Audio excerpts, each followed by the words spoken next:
Hello, everybody. This is Todd Creager. I've been talking in recent weeks and months about toxic situations, toxic relationships, toxic families, families that you would call dysfunctional. And in these dysfunctional families, we have oftentimes a scapegoat. The scapegoat is the person who doesn't necessarily follow the dysfunctional rules as well as some of the others.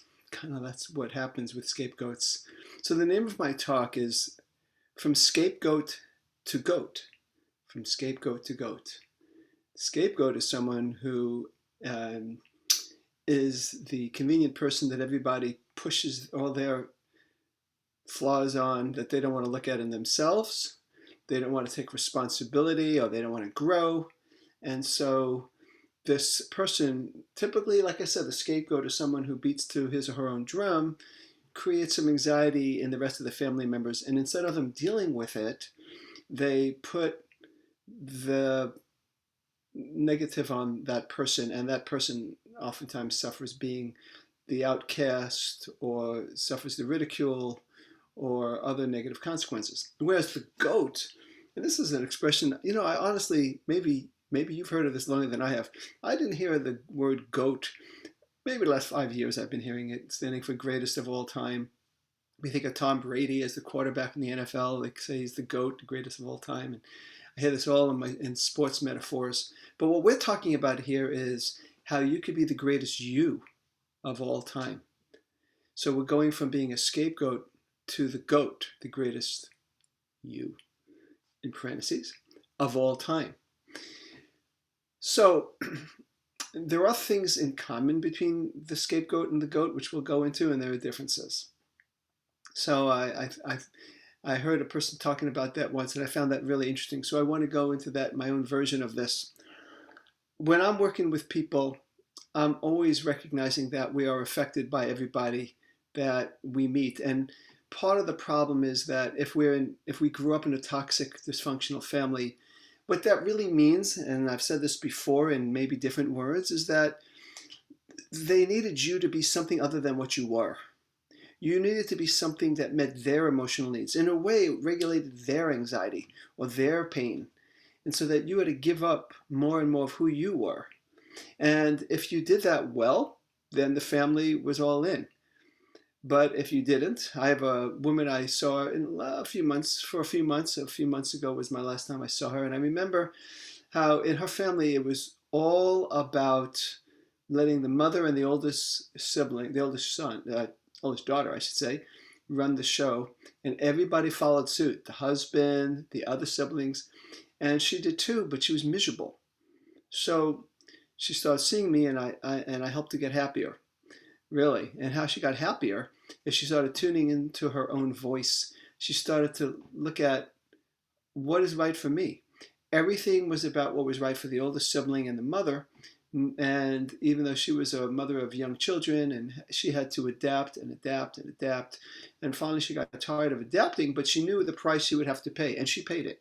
The price she paid was family ridicule, family shame, and I helped her be able to internally stand up to it, as well as externally stand up to it.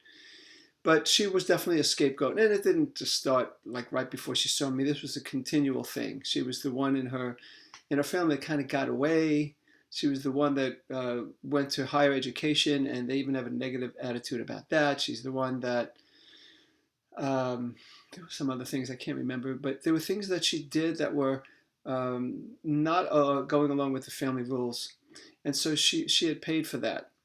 And so what we have here is a person who is constantly living in survival mode as opposed to expressive mode, trying to make it in the family. Because look, we grow up with little people, and we live in a family. That family, we depend on that family for our survival, physically as well as emotionally.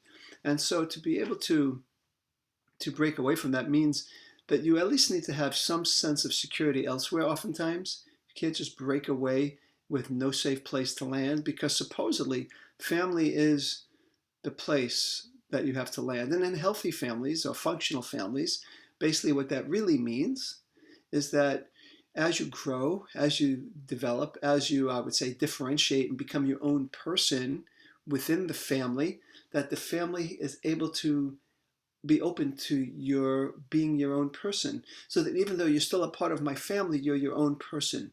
You have your own ways, your own thoughts, your own feelings, your own goals. You're not the same. You're your own unique person. And so families that could embrace that are the opposite of toxic, the opposite of dysfunctional. When you have a family where they need you because of their own lack of immaturity to be what you need them to be, but you are so miserable that you start to try to follow your own way, that leads to you being the scapegoat. So it's important to know that if you have some sense of something's not right here, then I'm unhappy when I'm around my family, or I'm unhappy when I keep you talking about family, but it really could be any environment. It could be a work environment. I remember being in a work environment that had many advantages on paper, but I couldn't be me. I feel like I gave up too much of me to be in this group partnership. So despite the fact there was some risk for sure in leaving, and there was a security safety net in being part of that work family, I needed to let go. I needed to go for it and find my own way. But with interpersonal family, it can be that much harder because, again, we've been little kids with them, and they symbolize security.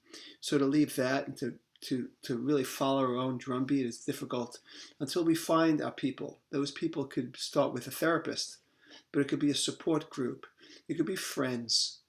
It could be extended family that kind of get you, but you want to find people who can get you, and the realizing that just because you're possibly family of origin, or in my case, the group around me, my partners, whatever, or friends even, if they're not applauding you when you're trying to follow your own intuition, your own heart, it definitely doesn't mean, and it probably doesn't mean that you are the issue.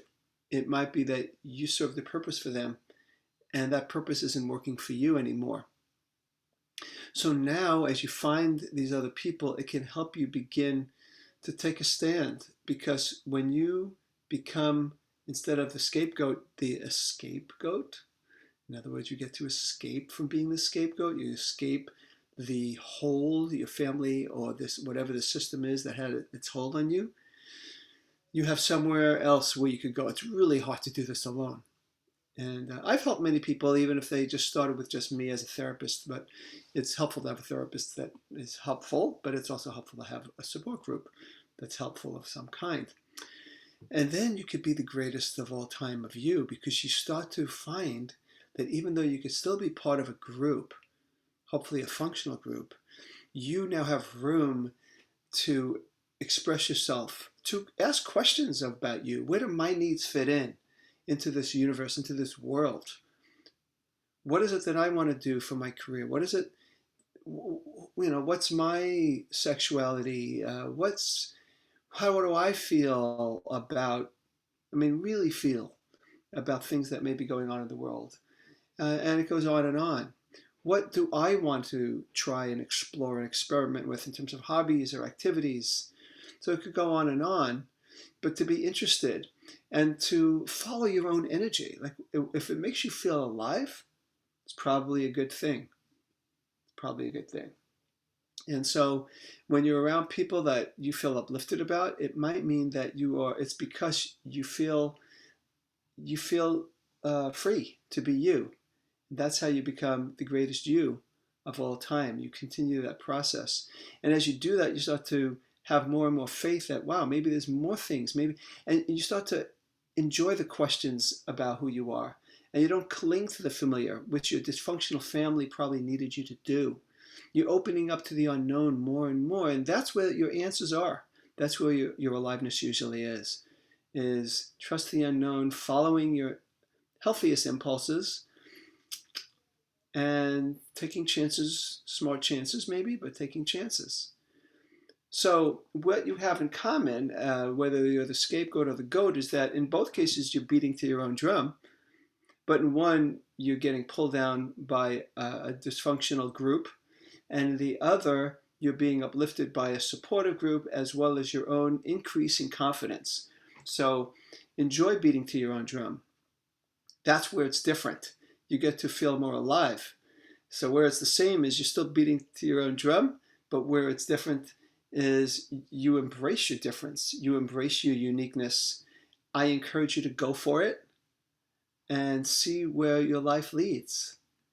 And usually, as we continue to enjoy our questions and follow our answers and then make adjustments and discover who we are, separate from our family's definition of us, that good things happen.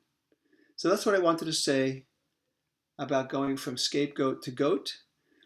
And I hope you can apply this. I'm here if needed. Of course, I do one-on-one and I do couples therapy and family therapy at times.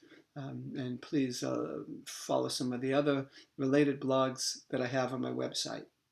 This is Todd Creager, making the world safe for love.